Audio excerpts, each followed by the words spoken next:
और अब आपको सुनवाते मुख्यमंत्री भजनलाल शर्मा क्या कह रहे हैं।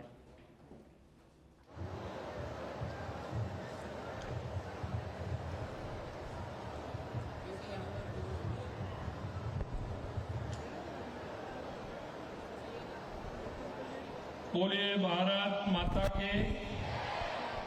अरे भाई वेर में आप ऐसे बोलेंगे तो कैसे काम चलेगा। दोनों हाथ खड़े करिए, दोनों हाथ उठाइए, दोनों हाथ ऊपर उठाइए और जोर से बोलिए भारत माता की, भारत माता की, भारत माता की। बोलिए गिरिराज महाराज की, कैला मैया की, देव बाबा की, बांके बिहारी लाल की, आप सभी की, सभी के गुरुजनों की। आज के इस कार्यक्रम में मंच पर विराजमान कैबिनेट में मेरे साथी, शिक्षा मंत्री, सभी के गुरुजनों की आज के इस कार्यक्रम में मंच पर विराजमान कैबिनेट में मेरे साथी, शिक्षा मंत्री भाई मदन दिलावर जी, कैबिनेट डी कुमेर के विधायक भाई शैलेश सिंह जी, बयाना की विधायक भाई रितु बानावत जी, प्रदेश के उपाध्यक्ष भाई मुकेश दादी जी, पूर्व सांसद रामस्वरूप कोहली जी, पूर्व सांसद रंजीता कोहली जी, शिक्षा विभाग के अतिरिक्त मुख्य सचिव राजेश यादव जी, पार्टी के जिला अध्यक्ष शिवानी दायमा जी, जिले के प्रभारी नरेश बंसल जी, चुनाव के सह प्रभारी हरिराम रड़वा जी, पूर्व विधायक बच्चू बंसीवाल जी, जिला के सह प्रभारी चेतन चौधरी जी, प्रदेश के उपाध्यक्ष बिहारी लाल बिश्नोई जी, पूर्व जिला अध्यक्ष गिरधारी तिवारी जी, पूर्व जिलाध्यक्ष सत्येंद्र गोयल जी, रविंद्र जैन जी, भानु प्रताप जी, मनोज भारद्वाज जी, प्रदेश के प्रवक्ता महेश मीणा जी, सत्येंद्र पथेना जी, पूरन धाकड़ जी और इस कार्यक्रम में आए सभी मेरे भाई और बहनों, सबसे पहले तो मैं आज आपको गुरु पूर्णिमा की बहुत बहुत बधाई देता हूं और शुभकामनाएं देता हूं। आप सभी का वंदन करता हूं, अभिनंदन करता हूं, आप सभी को मैं प्रणाम करता हूं। भाइयों बहनों, आज आप देख रहे हैं कि वेर से लेके भरतपुर, भरतपुर से लेकर के डी लगातार आपने देखा कि विकास की सौगातें मिली हैं और आप देख रहे हैं कि विकास की सौगातें हर विधानसभा के लिए, क्योंकि 2.5 साल के अंदर हमने हर विधानसभा में जो हमारे विधायक ने कहा है, हमारे वहां की जनता ने जो जिस विकास के लिए कहा है, उस विकास के लिए हमने पैसा दिया है और लगातार उन विधानसभा में काम हो रहा है। आप जानते हैं यह भरतपुर महाराजा सूरजमल जी की धरती है। लोहागढ़ का किला शौर्य और स्वाभिमान गौरव का प्रतीक है। यहाँ के हमारे पर्यटन स्थल भी हैं और यहाँ का हमारा पत्थर भी दुनिया में जाना जाता है। मित्रों, मैं आपको यही कहूंगा कि देश के यशस्वी प्रधानमंत्री नरेंद्र मोदी जी के नेतृत्व में जिस तरह से देश के अंदर विकास हो रहा है, गरीब कल्याण की योजनाओं से लेकर के विकास की योजनाएं आगे बढ़ रही है और युवाओं को जो मौका मिल रहा है, ऊर्जावान युवा किसी भी देश के विकास का इंजन होता है और आज आप देख रहे हैं लगातार हम युवाओं को सौगात देने का काम हम कर रहे हैं। उनका विकास बचपन से ही शुरू होना चाहिए। उनका कहना है कि बच्चों की शिक्षा उन्हें मिलने वाले सही संस्कार काफी हद तक तय करते हैं कि वे भविष्य में क्या बनेंगे और उनका व्यक्तित्व कैसा होगा। इस दृष्टि के साथ उन्होंने राष्ट्रीय शिक्षा नीति 2020 लागू की है। माननीय प्रधानमंत्री जी की प्रेरणा से हम बच्चों को गुणवत्तापूर्ण और सुलभ शिक्षा दे रहे हैं, उपलब्ध कराने के अनेक स्तर पर प्रयास कर रहे हैं। इस बार के बजट में हमने संकल्प लिया था कि हम प्रदेश के कक्षा 1 से 8 तक के 40 लाख से अधिक जरूरतमंद विद्यार्थियों को निःशुल्क यूनिफॉर्म उपलब्ध कराएंगे। मुझे प्रसन्नता है कि आज गुरु पूर्णिमा के पावन अवसर पर और वैर की धरती से भरतपुर जिले से उस संकल्प को धरातल पर उतारा जा रहा है। आज विद्यार्थियों को निःशुल्क यूनिफॉर्म की लिए डीबीटी करने की शुरुआत हुई है, जिसका फायदा प्रदेश के 40 लाख विद्यार्थियों को मिलेगा। हम चाहते हैं, क्योंकि हमारे प्रधानमंत्री जी कहते हैं कि जितना लाभ है उसको पूरा का पूरा लाभ हमारे उस व्यक्ति तक पहुंचना चाहिए। इसलिए कांग्रेस के समय में तो लोग ड्रेस देते थे, लेकिन हमने कहा कि वो ड्रेस खरीदेगा उसके खाते में सीधा पैसा देंगे और वो अपनी मर्जी से जैसी चाहे वैसी स्कूल की ड्रेस लेगा और उसके साथ किसी तरह की कोई गड़बड़ी नहीं होगी। लगभग 250 करोड़ रुपए सीधे बैंक खाते में ट्रांसफर किए गए हैं। मैं इससे लाभान्वित होने वाले सभी बच्चों और उनके परिवार को बहुत बहुत शुभकामनाएं देता हूं, बहुत बहुत बधाई देता हूं। आज मिशन पढ़ो राजस्थान अभियान शुरू किया गया है।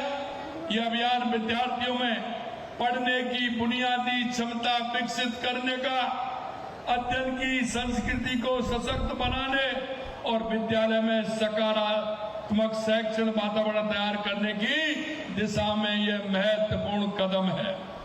खेल, भ्रमण और रचनात्मक कार्यों के जरिए पढ़ाई को रोचक बनाने के लिए गतिविधि आधारित निपुण कैलेंडर विमोचन किया गया है और दृष्टिबाधित विद्यार्थियों को टैबलेट का वितरण किया गया है।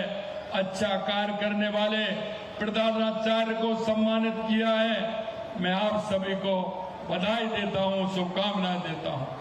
मित्रों, इसके अलावा आज प्रदेश में शिक्षा सुविधाओं के विकास से जुड़े 685 करोड़ रुपए के 2185 कार्यों का शिलान्यास किया गया है।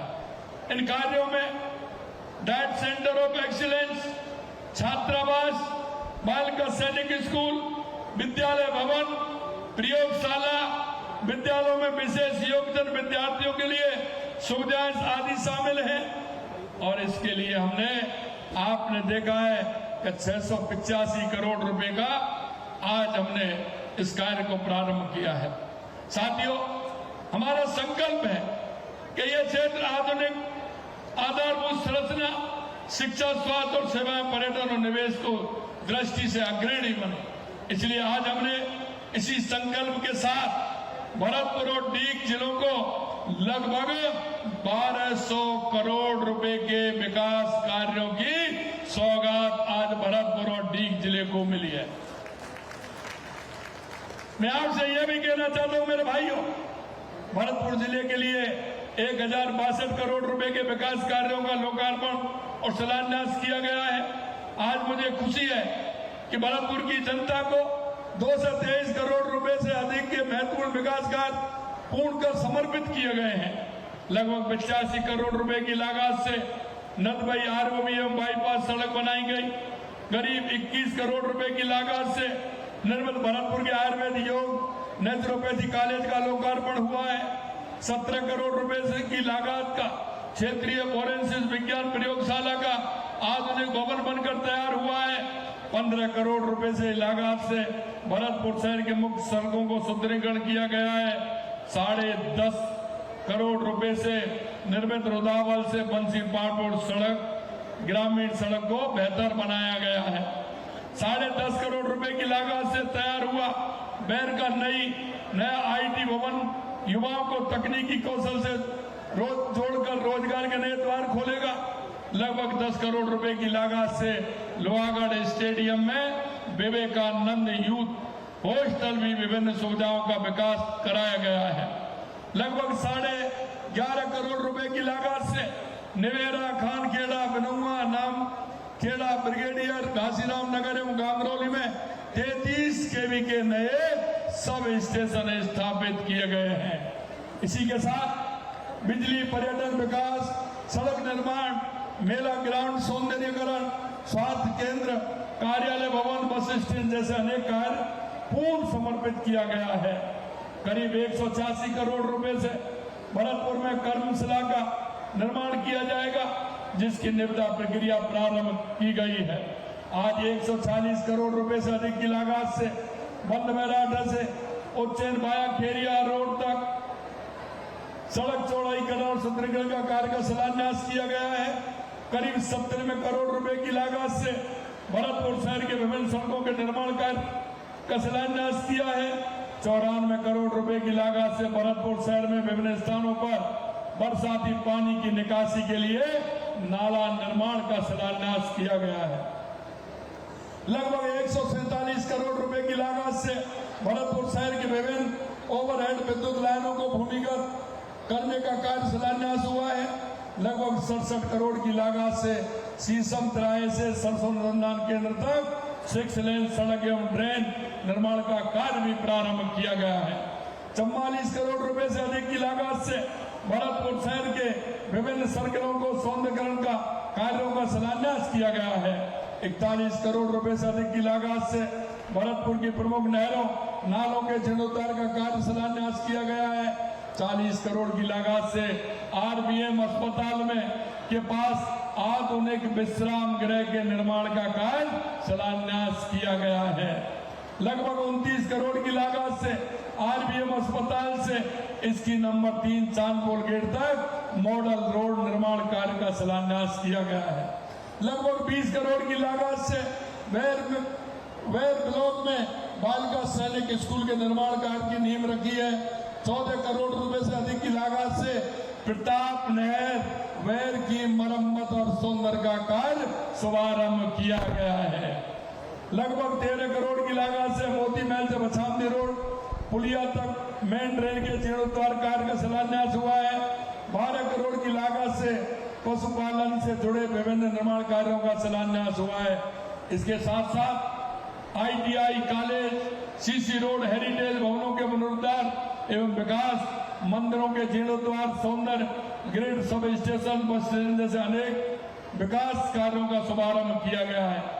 ये सभी विकास कार्य भरतपुर जिले के हर हिस्से में आधारभूत ढांचे को मजबूत करेंगे, आम जन के जीवन स्तर को सुगम और सुरक्षित और समृद्ध बनाएंगे। इसी तरह से डीग जिले के अंदर 125 करोड़ रुपए के 15 विकास कार्यों का शिलान्यास किया गया है।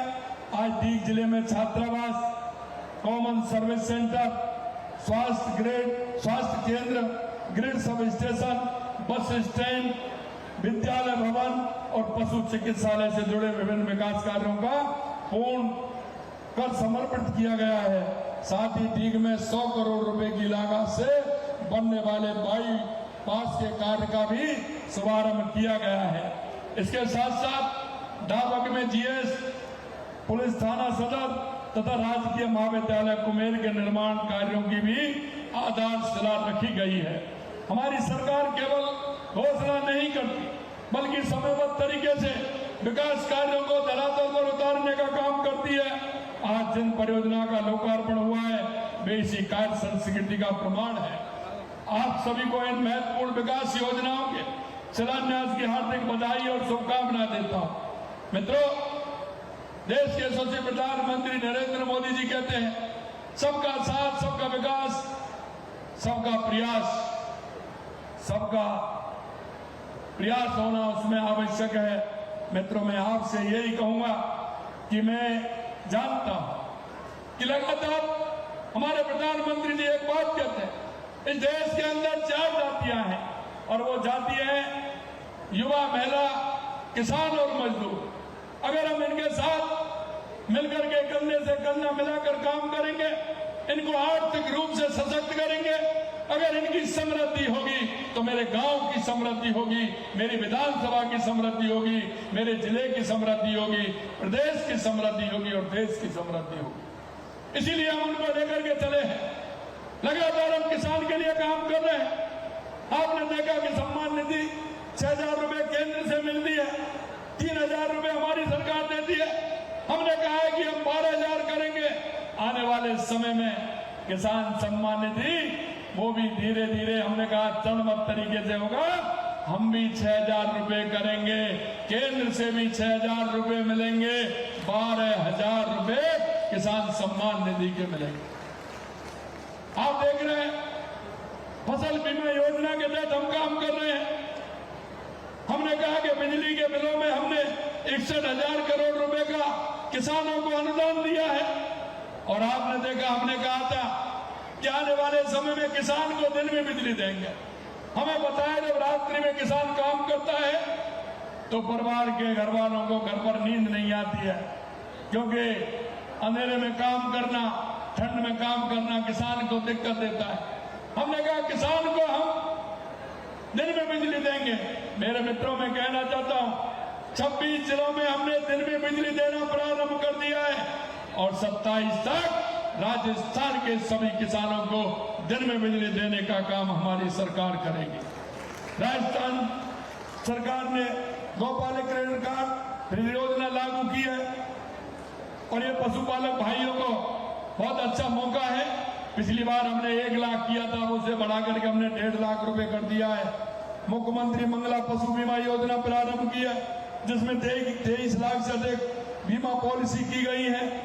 लगातार उसके लिए हम काम कर रहे हैं।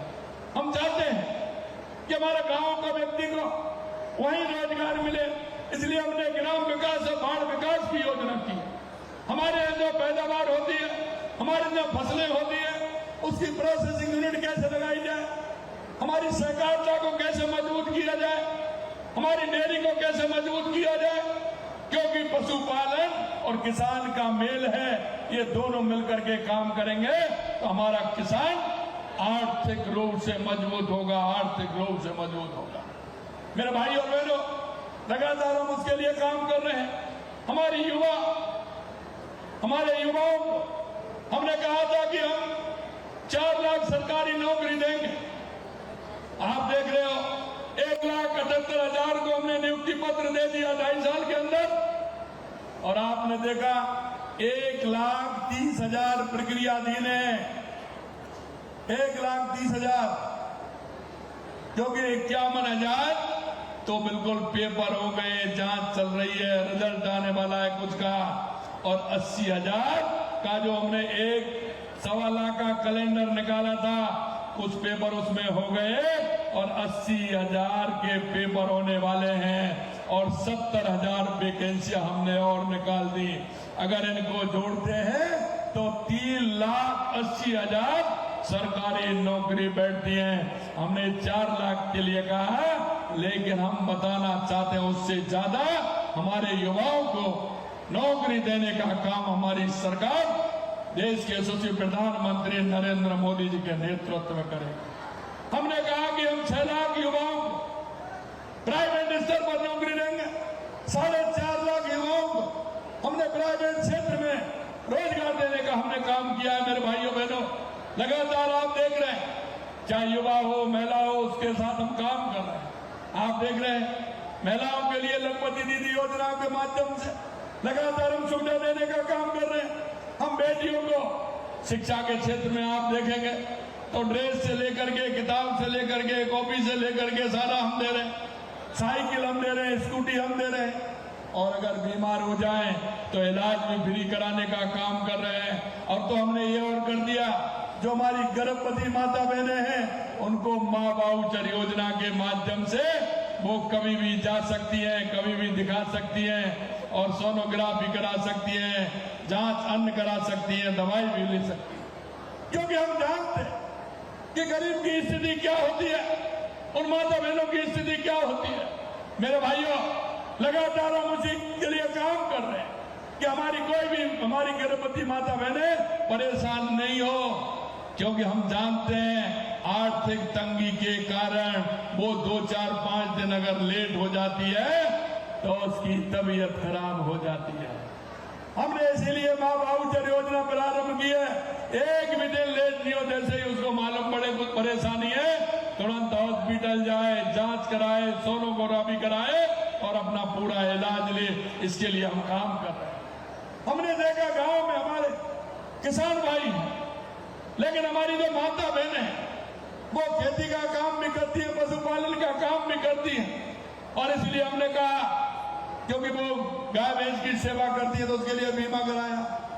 मोबाइल वैन हमने प्रारंभ की है, क्योंकि अगर गाय भैंस बीमार हो जाती है तो किसान को बड़ी चिंता होती है।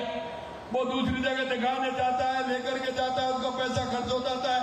इसलिए मोबाइल वैन हमने बनाई है जिससे कि वो देखने वाला वहीं दे पहुंचे, दवाई भी दे, उस काम को भी करे।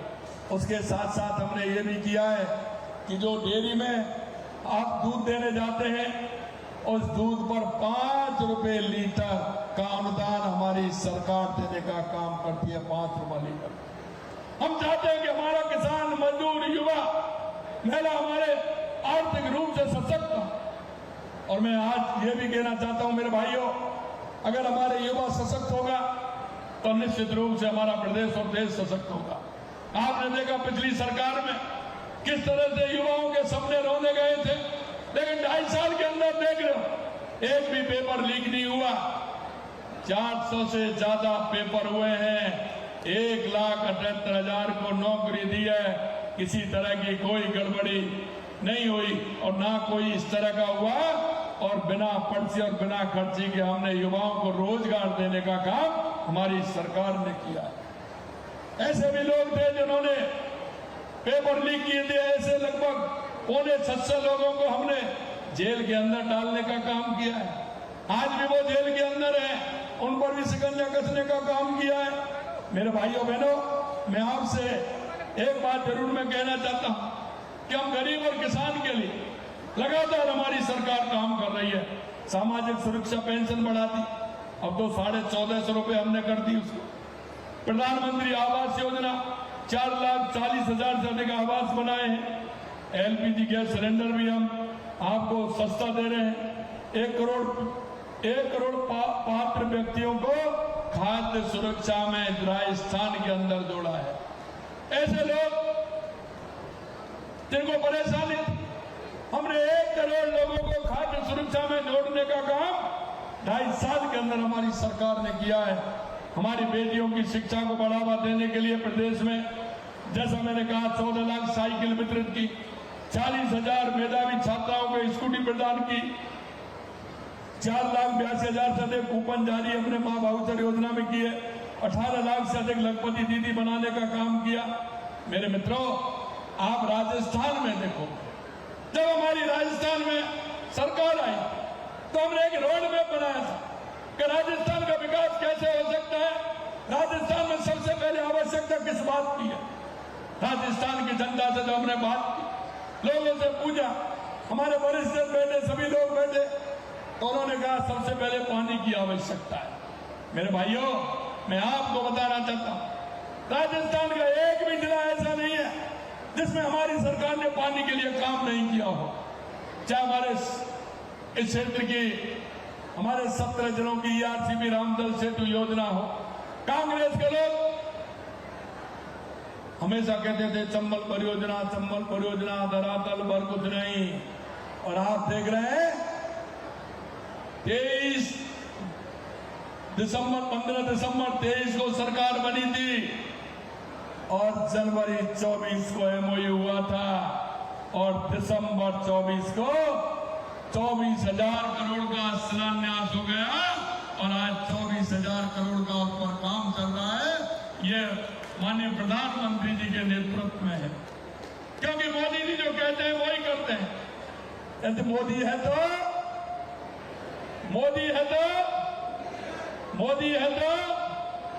तो इसलिए मैं कहता हूं कि मोदी है तो मुमकिन है, और इस तरह से हमारी सरकार ने काम किया। यही नहीं मेरे मित्रों, यमुना समझौता के लिए आज 30 साल से ज्यादा में यमुना का समझौता हुआ है। मैं श्रद्धेय भैरव सिंह जी शेखावत हमारे पूर्व मुख्यमंत्री जी ने इस काम को आगे बढ़ाया था, लेकिन कांग्रेस के लोगों ने कभी राजस्थान की जनता का दर्द नहीं समझा, उन्होंने कभी राजस्थान के हितों को नहीं देखा। उनकी भी सरकार राजस्थान के अंदर भी थी, हरियाणा के अंदर भी थी और केंद्र में थी, लेकिन कभी यमुना समझौता पर काम नहीं किया। माननीय प्रधानमंत्री नरेंद्र मोदी जी के नेतृत्व में शेखावाटी में यमुना का समझौता भी किया, MOU किया, MOA हो गया, आने वाले समय में शिलान्यास होने वाला है, पूरी तरह से हम उसके लिए तैयार है, वो हमारा होने वाला है। आप अगर बात करेंगे इंदिरा गांधी गंगा नहर के लिए लगभग 50 साल से कोई पैसा नहीं दिया, 5,500 करोड़ रुपए हमने दिया, पानी की कैपेसिटी बढ़ाई, तो उसके कारण हनुमानगढ़, गंगानगर, बीकानेर, फलौदी, जैसलमेर, बाड़मेर, नागौर, जोधपुर के लिए उसको पानी मिल रहा है। यही नहीं, देवास स्कीम जो हमारी उदयपुर की थी, आधा पानी अरब सागर की तरफ आता था, चला जाता था, आधा पानी इधर आता था। 10,500 करोड़ रुपए की योजना बनाई, जिसमें टनल भी बनाया, एनीकट भी बनाया। उसका फायदा उदयपुर को भी मिलेगा, चित्तौड़ को भी मिलेगा, राजसमंद को भी मिलेगा और भीलवाड़ा को भी मिलेगा। हमारी माई स्कीम के माध्यम से अपने डूंगरपुर बांसवाड़ा को 80,000 हेक्टेयर जमीन को सिंचित करने के लिए काम किया है। सोम कमलाम के माध्यम से जवाई बांध में पानी कैसे जाए उसके लिए काम किया है। नर्मदा के लिए, हमारा जालौर के लिए पानी कैसे आए उसके लिए काम किया है। लगातार ब्राह्मणी नदी से हमारा बीसलपुर में पानी एक्स्ट्रा कैसे आए, इसके लिए हमने काम किया है। राजस्थान का एक भी क्षेत्र, एक भी जिला ऐसा नहीं है जिसमें पानी के लिए हमने काम नहीं किया हो। और मैं आपको यह भी कहना चाहता हूं, बिजली के क्षेत्र में भी हमने, कांग्रेस ने मात्र 5 साल में 3,900 मेगावाट बिजली उत्पादन किया था, हमने 2.5 साल के अंदर 12,000 मेगावाट बिजली का उत्पादन किया है। हम आपको विश्वास दिलाते हैं 2027 में किसान को पूरी बिजली मिलेगी, उद्योग को मिलेगी, उपभोक्ता को पूरी बिजली मिलेगी। लगातार हमारी सरकार काम कर रही है, चाहे शिक्षा हो, चिकित्सा हो, कोई भी क्षेत्र हो। राजस्थान की दूरी आर्थिक है, क्षेत्रफल की दृष्टि से राजस्थान देश का सबसे बड़ा प्रदेश है। हमने 9 ग्रीन फील्ड एक्सप्रेस रोड लेकर के हम आए, जो दूरियों को कम करेगा, हमारे उसमें मंजूर हो गए, हमारा काम प्रारंभ हो गया। हमने बड़े बड़े शहर थे, उनके रिंग रोड का काम हाथ में लिया है, चाहे वो जयपुर हो, उदयपुर हो, जोधपुर हो, भरतपुर हो, कोटा हो, चाहे हमारे बड़े जिले भीलवाड़ा, सीकर हो, इन सभी को रिंग रोड से जोड़ रहे हैं, जिससे कि किसी भी तरह से परेशानी नहीं आए। मित्रों, मैं आपसे एक ही बात और कहूंगा कि हमने ग्राम विकास और बाल विकास योजना के माध्यम से प्रधानमंत्री जी के नेतृत्व में विकसित भारत 2047 के लिए लगातार हम काम कर रहे हैं। हमने हर वार्ड की, हर ग्राम की पूरी योजना बनाई है कि हमारे गांव का विकास कैसे हो। आप भी जानते हैं, गांव छोटे होते जा रहे हैं, शहर बढ़ते जा रहे हैं। हमने सोचा है कि गांव हमारे सारी सुविधा अगर वहां होंगी तो गांव के लोग गांव में रहेंगे, क्योंकि वहां का पर्यावरण सुंदर है, अच्छा है।